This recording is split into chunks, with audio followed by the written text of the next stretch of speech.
Okay. I'm Isaac. And I'm Tim. And welcome to this week's podcast of the Unpopular Opinion. So, how'd your day start out? Starting out? I mean, it's actually pretty good, you know. I slept for like 12 hours last night, so I'm refreshed. First I can't time complain. for everything. Well, I mean, so I worked third shift, and I got off yesterday, obviously, you know, around 7:30, and I just didn't go to sleep. So I was up for like a little more than 24 hours, so I just, poof. Once I was done, I was done. So, what about yourself? I've been fighting with that carburetor pretty well all morning. Finally The one on your got four-wheeler? Yeah, finally got it on. And now I gotta go get a new throttle cable and choke cable. Awesome. Are those parts like readily accessible for the kind of four-wheeler you have? No, No. but it's not horrible. So you just got to get something and like make it work, or No. So the parts are easy to get to. Getting them on is... Oh, so parts easily accessible where they go, not so much. Yeah. So, already this week we're going to talk about not so much, I guess not as much of an argument. No, I think we're going to have the same opinions. Yeah, I think we will this week Potentially. too. We haven't discussed it, so Yeah, this is fresh. off the cuff. We're going to talk about, is hunting dying? Are we having as much retention as what we used to and stuff like that? Okay. Do you want to start, or do you want me to start? I'll start. Okay. It definitely is in decline. A lot of people, they don't need to hunt for their food as much anymore. Mm-hmm. And I feel like that was a big pushing factor, 20, 30 years ago was, we need to hunt, we need this many deer for the year. And with that, people started doing other stuff, and now we're not doing that so much as the people who've just been doing it since forever and enjoy doing it versus needing to do it. And there's still people who need to do it. Noise cancellation low. What do you think? So you think that a driving factor was that they just hunted out of necessity for food? Yeah. Okay. Overall, is hunting going to die out? No. No, I don't think the hunting is going to die. Now, is it fizzling? 100%. So my thought process, I agree, with the people just don't need to do it as much as they used to. I think that, as grocery chains get larger, as people start, like farmers and stuff, as they aim to sell more towards like grocery chains opposed to like farmers market type stuff. Yeah. It's just convenient to go to the grocery store And get what you need from there. Yeah. But I wonder if it's going to turn around with more people wanting to do homesteading and like get away from that because all the harmful chemicals. Mm-hmm. I think it might turn back around, but I don't know if it'll. Still, I think it's going to decline more than it's going to get a bump. So I think personally that another large contributor to it is the fact that you just can't get access to hunting land anymore the way they used to. Yeah, well, it's like, used to everybody had a family farm. Exactly. Yeah, and now those are getting bought up, sold, whatever, divided, And so, public land hunting, it, I think to some people seems daunting. Oh, yeah. I mean, you hear the argument for public land that it's dangerous, and I think that that's a lot of why people, especially new hunters, maybe they went when they were 10, 11, 12 years old with their dad, and then their grandpa died, and they went to an uncle, the farm did, and then they sold it or whatever, and now they're just like, I've always heard that public land is dangerous, I don't want to go there and even give it a try. I think that leases are becoming more and more, not necessarily unavailable because they're out there, but they're more expensive. The pricing. And same with the land. But another thing is it's, if you're doing it and you weren't from a family that did it, and now you're trying to get into hunting, well, your options are pretty well public, or you go buy something. And that's a big price tag. Well, and then even with that, though, is you have other people hunting that you don't know in the same area, and handling firearms. Yeah, it's just I can see why people are like, I don't want to do it because I don't have private land anymore or lease. And it's, who's gonna? People are dumb. Some people just shoot at movement and they're legally not supposed to, but it doesn't stop people. No. And I mean, and you look at like people. I got a turkey call. Yeah, this is my turkey hunting hat, actually. I'm sorry, everybody. I've been looking at that for like 3-4 minutes. I'm like, what is in there? Yeah, it's a little turkey call pouch. But from the new hunter's perspective, right? The price tag to get into it is way more than it used to be, and we're still. I'm not gonna say we're new hunters by any means. We've been hunting it a long time, from when we were little till now. But if you're going into it with nothing, so you need no guns, no camo, no tags, no hunter safety. That's where it starts adding up, because hunter safety course $12. Well, okay, and whatever. then if you don't have, what's a good rifle then? So then you're looking at price as well as, you don't need a $700-800 Tika. I was just thinking Tika, actually. You can get into it, $300-400 Savage that comes with a scope. Yep, and actually a halfway decent scope.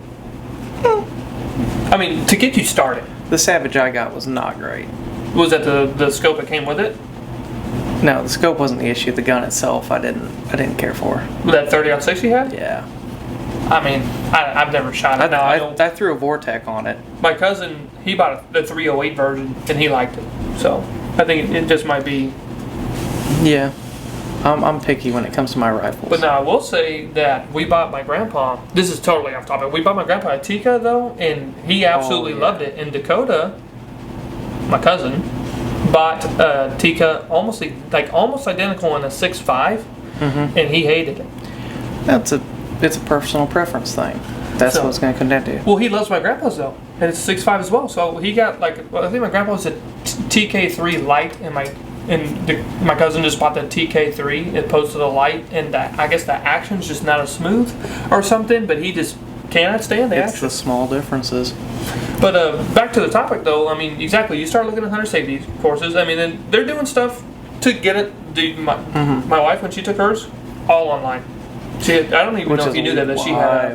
No, I didn't know it. Yeah, she has her hunter safety. It's mine all was all online. in person. Yeah, exactly, and it's a 2-day course. But I also did it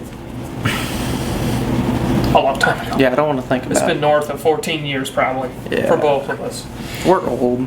But it's like they're doing stuff to get it out there, but you do your hunter safety course. Now you need camo. Then you need, Hunter's orange. Hunter's orange. You need the ant, and it's just like it starts adding the boots, and I just use my cowboy boots. And then a tag, and it's just like you're sitting even at the bare bones, probably close to $700. And then they're like, well, for $700, I can just go buy meat at the store. And it's like, but you do a year's worth of meat, and.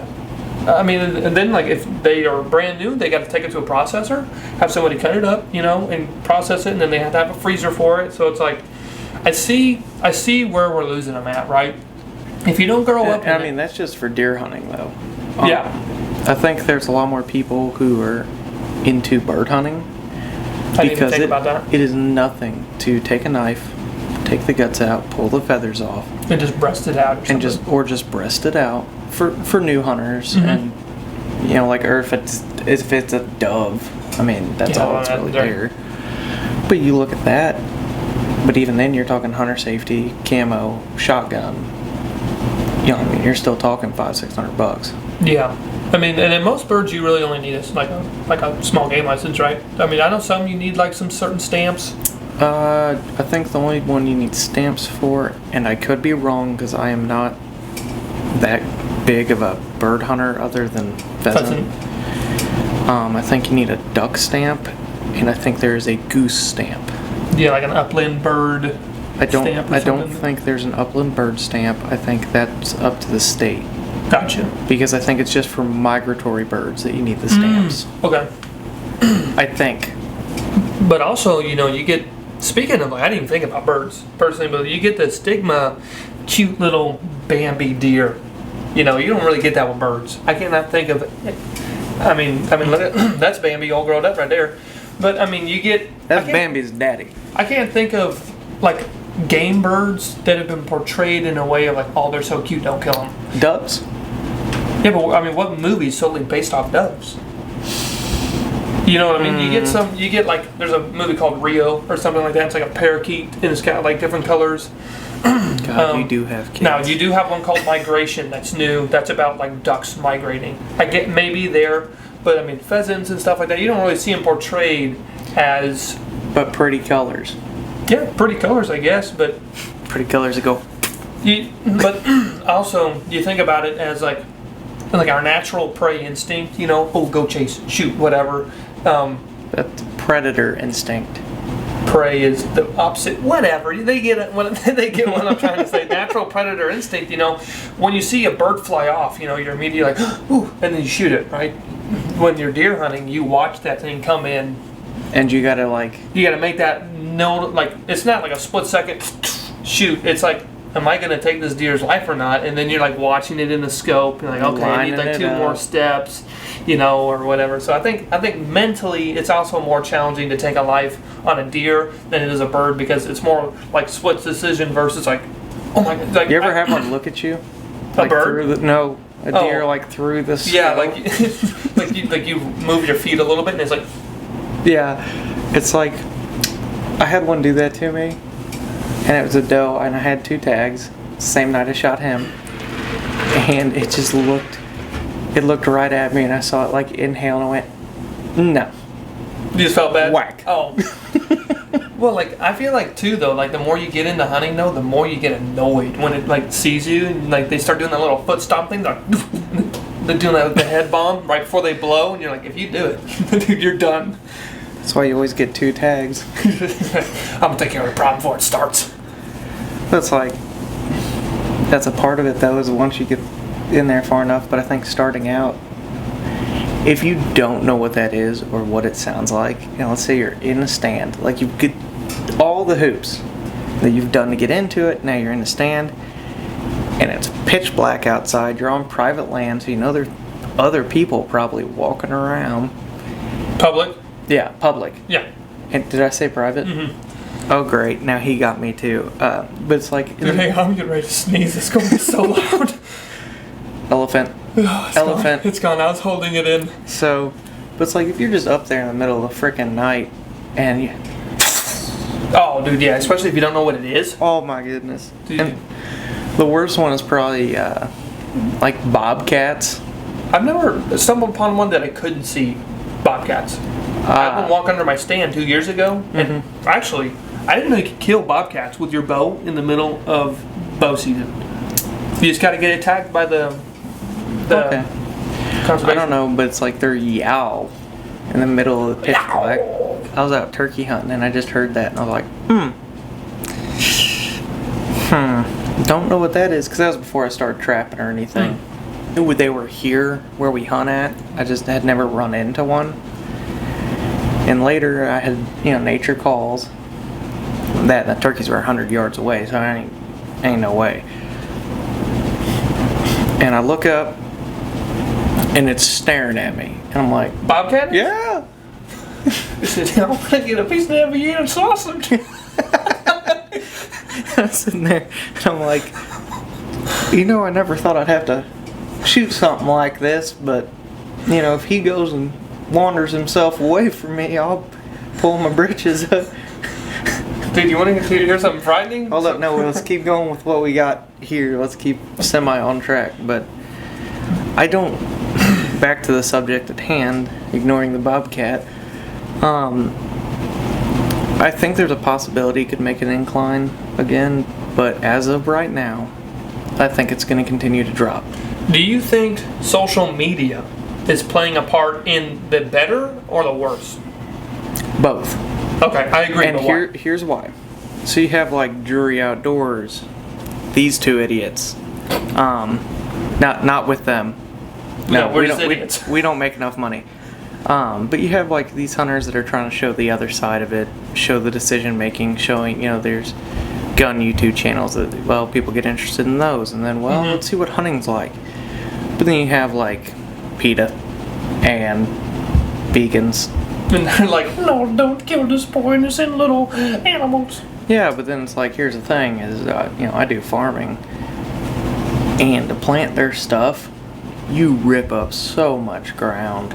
Like it is, you would kill less stuff raising a cow to butcher than you would planting a food plot or something. Well, think about the scale.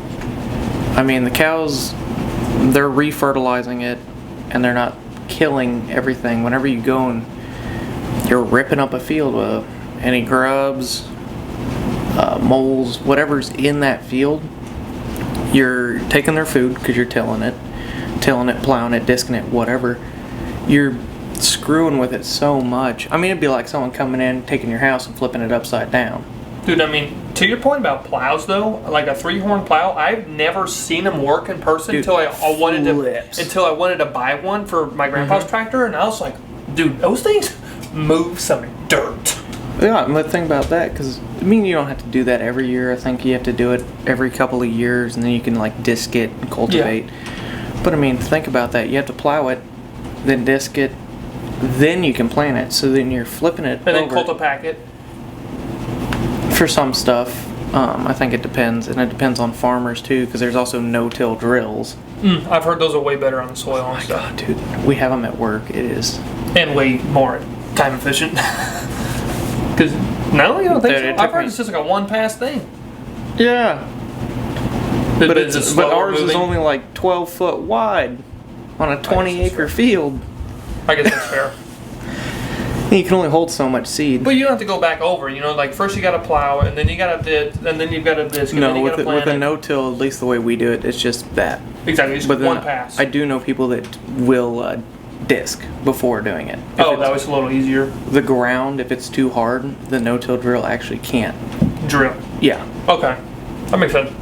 But anyways, back to your point, PETA, I feel like, I agree. It works in favor of both ways, okay? I feel like there's a lot of misinformation out there as far as tons. what we do. You mentioned PETA, they're against trappers because these traps are designed to crush bones and cut off limbs and stuff. Why? Quickly. Yeah, and it's like, why would we, if we want to hold an animal there, why would we design a trap to cut off bones and limbs? I mean, not cut off, break bones and cut limbs and stuff. Doesn't make any sense. So there's actually a YouTuber out there. I don't know if we can plug the video. No, probably. I don't know. What we won't for now. If you want to know, message and he'll. Well, look him up, Sam Wood Outdoors, and he goes on a rant about PETA, and he loads a number 3 double jump, and he sticks his hand in there, whap, and he's like, look, no broken bones, no blood. And he's just talking. He's like, it's uncomfortable, but it doesn't hurt. I can stick my fingers in there. You got one of those laying around? Yeah, actually I do, and I've got my hands in them before. And it's not fun. It'll scare the crap out of you, but it's like more annoying than it is hurt. You know what I mean? And that's all it is. Not proud of it, but I've caught a raccoon in 3 traps before. And it was a 2.5 double jump, and I had it. I had my bait staked to a tree, and you had traps around it. And what happened was I gave too much slack, got caught in one, went to go get the bait, got caught in another one. Now he had 2 hands, and he's like, "Dang it!" He went to go leave, and he had his back right foot stuck in the 3rd one. And I was like, "Dang!" And that dude. sucks. Yeah, you don't want to see that, but he was totally fine, no broken bones or anything, and it's just like, wow. That sucks. It's unfortunate, but it happens. And that's why I like the dog proofs. If I'm trapping raccoons or possums. Yeah, well, I was hoping to get like a coyote or something. Mm-hmm. But I mean, and then the thing is too, you look at the jury side of things, though, like you said, and like, yeah, they might get slack or like real tree or whoever, not just to put thing, but they're the first ones that come to mind because they're also Missouri based. Anyways, but like you look at like big hunting companies that produce hunting content, they always are wanting to shoot the next big thing for themselves as personal development. For you, I don't know if you'll ever top that deer, but it would be nice to one day beat it, and that's what they're out to do, is better themselves. How can I make myself a better hunter? What's that next? I hunt for meat first. That was a happy quinky dink.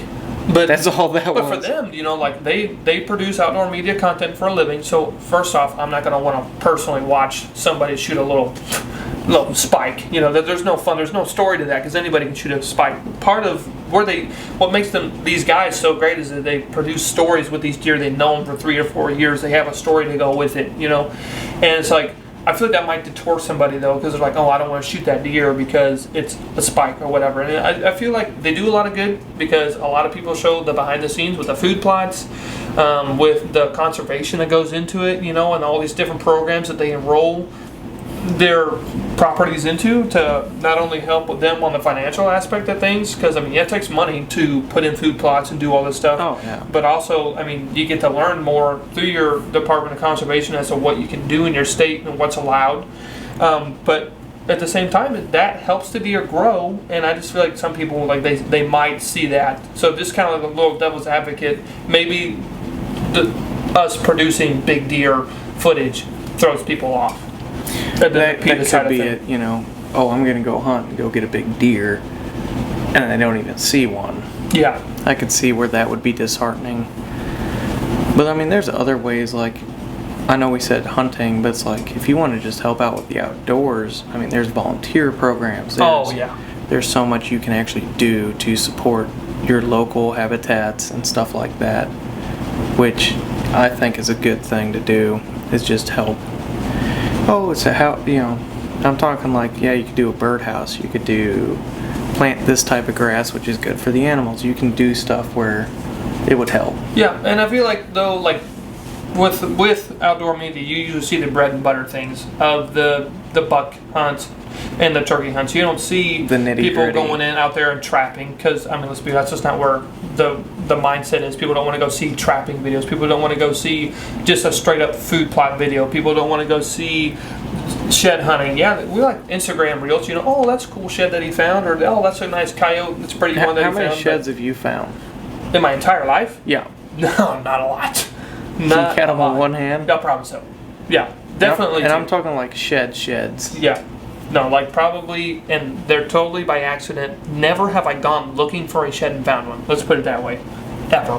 Yeah, the first one I found I stepped on. Dude, actually, I think we have it somewhere. Me and Isaac were hunting, speaking of finding sheds, and he found a little nub from a button buck. You remember that when we were turkey hunting? Yeah. I forgot about that one. I didn't even count that one. That was turkey hunting completely by accident. Yeah, I don't know how many we found and stuff like that. But I found more deadheads than I found sheds. By a lot. Yeah, and normally it's... you hate to see it, realistically.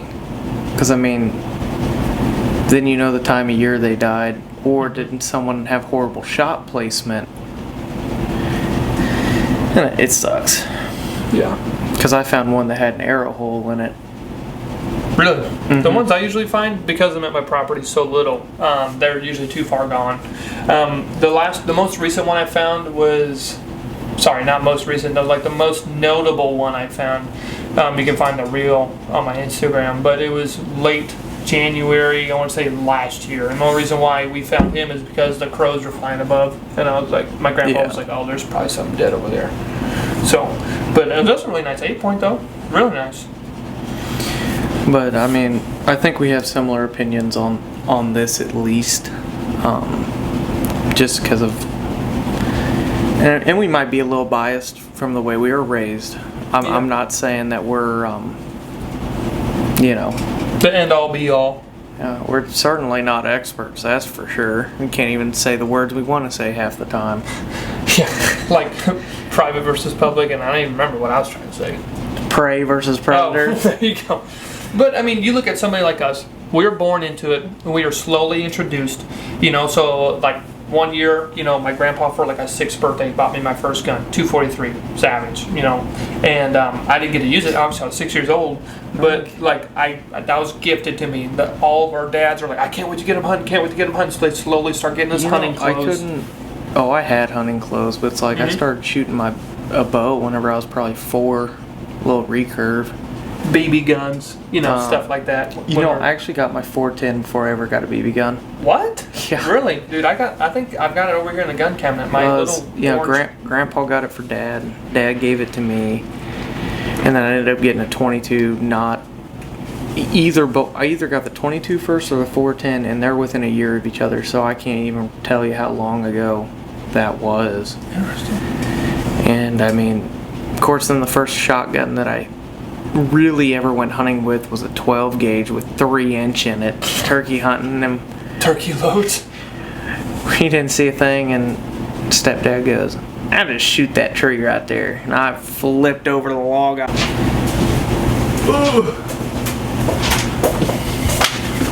Sorry for the brief intermission. I'm gonna leave that in. Sorry for the brief. Well, the problem is I don't know when the warm happened. Yeah, I don't know when it stopped recording. I saw the little screen light up, but I don't know what. Yeah, that's probably when it happened. So, anyways, you ate crap yeah, after. I ate shit. Like, I rolled back and he's sitting there laughing his ass off. But, so you've brought this. Yeah, so going to our next segment, though. Well, do you want to do a quick recap? Nah, they got it. They'll Yeah. figure it out. That's fair. Okay. So we're gonna go into we're gonna close the show out every week with a little segment called "Is the Bang Worth Your Buck?" Right. And it's like a show and tell, if you will. And we brought Nose Jammer. He brought Nose Jammer. I brought Nose Jammer. This Let's is my just week give to a prove. brief rundown of what it does. Yeah. So Nose Jammer is like a field spray, and it's supposed to be a part of like your scent control. Smells super good. I really like it, and for me, it's always worked. I scent crush before. I put all my stuff in the bag, scent crush it, and I spray this on like whenever I go to my spot, because riding in the truck and whatnot, you get some lingering smells from your day-to-day use. And I put this on, and it really works pretty well. I like it. So, Don't you? it smells good. I got that in your face. But yeah, it smells really good. It works really well. I usually use this with a Hey, cover maybe that'll scent. help your beard come in. Oh, screw you. I've been trying. I've been taking vitamins for my facial hairs. You're joking. No, seriously. They ain't working. I got them for Christmas. No, actually, hang on. Now, No, hold up. We're just gonna ignore this. We'll debate about this next time. if You can grow a beard. I'm going to be able to grow a beard. 20 years maybe. Will take the hair from my head and transplant it down here. That's what I've got. I've got thick, wavy locks. I'm just gonna put that back on. But I usually use a cover scent. What do you It's dopey, by the way. buy? Buck bomb? Yeah. Okay. So usually I use that though. Send that over there. Let them see it at least. I don't want it close to you because I accidentally sprayed you in the face. There we go. Say it. You're asking. Ode to dope pee. Whatever you want to call it. But that works really good. I usually use it on my shins, I almost said wrists, my ankles, and my boots, like the bottom, especially where you walk, like on the bottom, like tread plates or whatever. Mm-hmm. And it works good. I've never really had any issues out of either one of these. We can do another thing with a whole line of Buck Bomb products. But yeah, Nose Jammer, I really like that. Do one outside where it's like, what do these smell like? Yeah. Oh, we should bring in a guest star for that one. Like huff it out of a bag. Can you guess what? I almost said what flavor. Can you guess what scent this is? Oh, y'all should let us know if you want to see that. But yeah, have you got any experience with this? No, Comments, questions? but I have an ozone, like little cigarette lighter thing that I run in my truck. I think it's scent crusher. Yeah, scent crusher. And then I always spray something on, like scent killer or something. Oh, okay, before that going makes out in the sense. woods. Even with that, someone I know actually, they have it in totes, and after every deer season they'll go and they'll cut some cedar branches and put it and store it with those branches in I'm there. really glad you said that because at one point in time we got sent a product and we used it. It's down there. Scent Thief. Speaking of cedar, dude, that stuff smells like you cut down some cedar branches. It's a natural scent around here. So, yeah, if you guys see any products that you want to see us, if you guys have any products you want to see us use, Or let have us any know. ideas that Yeah. you want us to debate about, and it can be anything outdoors. Yeah, hunting, fishing, camping.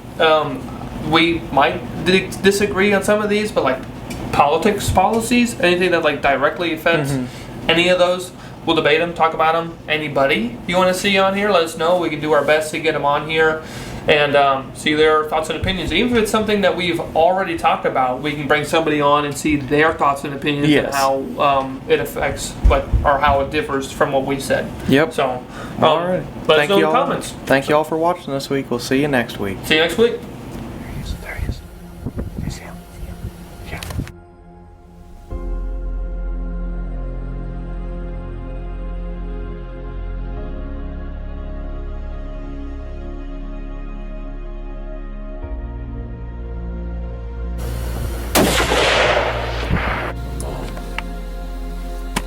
Meh.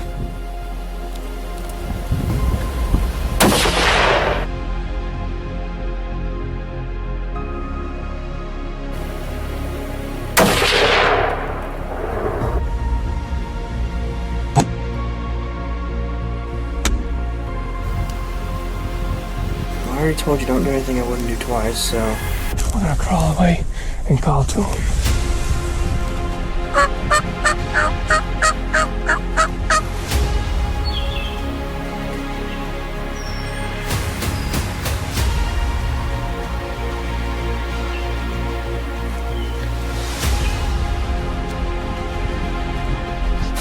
It's kind of been messed up this year. This was all open water earlier this year, or last year. We went until the fall deer season. It's just, their stuff's coming back, their stuff's growing again.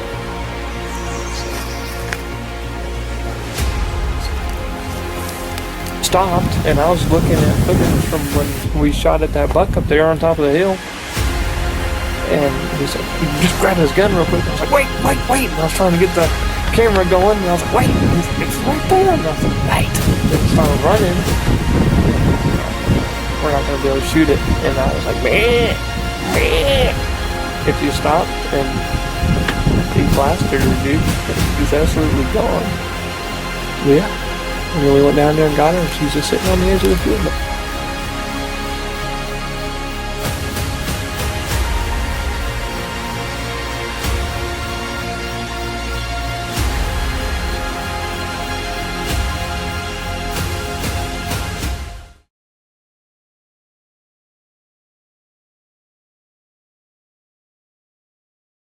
In Illinois, they're like, oh, someone in Illinois is gonna, keep you there. And I was like, oh, that'd only be in Louisiana. Okay. Can you hear that kid running up and down? Oh, yeah. Yeah, we Really? need to turn the sensitivity down a little bit.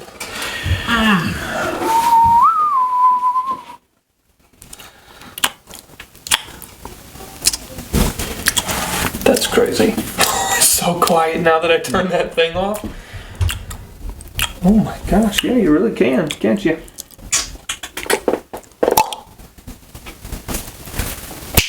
Oh.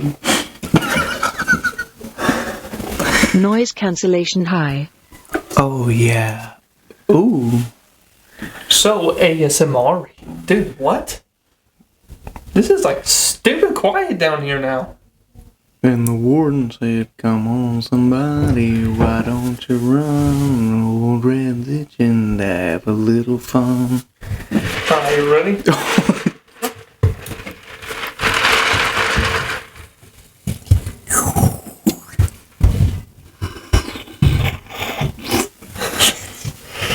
Woo! Alright. You can hear the condensation. You mean the carbonation? Dude, Yeah, this yeah, thing is whatever. like, I'm gonna have to bring my own, because this is like... Oh, maxed out. Sit a little closer, you scared of me? Yeah. What? Alrighty. Oh, that's a little too quiet. You're gonna want to turn that up a little more. Yours? Yours too. What do you think? Oh yeah. Yeah, it's better. Alrighty. I'm Isaac. And I'm Tim.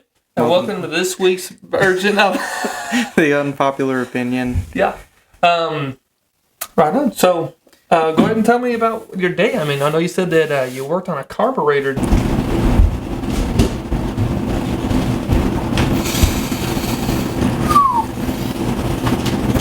I gave something else to focus on, opposed to the Like a little bit of white noise. Yeah, we might have to turn our sensitivity down, but put your headphones in. Just put them in.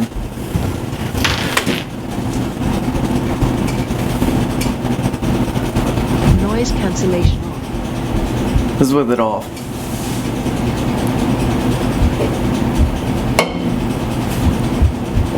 Noise cancellation high. It's the sensitivity, I think, more than the... Yeah, but I don't think there's a sensitivity thing on there. We'll just take these little boys. Put them about... There. Alright, let me go over there, delete that, and restart it. Nah, dude, just edit it Start out. Okay. Do you want to start? Do you want to do your eyes? Yeah, open? yeah. Okay. Are you also going to say this week's podcast or no? No, you got that. Okay. You're just gonna leave that blooper in there of, oh, I had some technical what did I even say?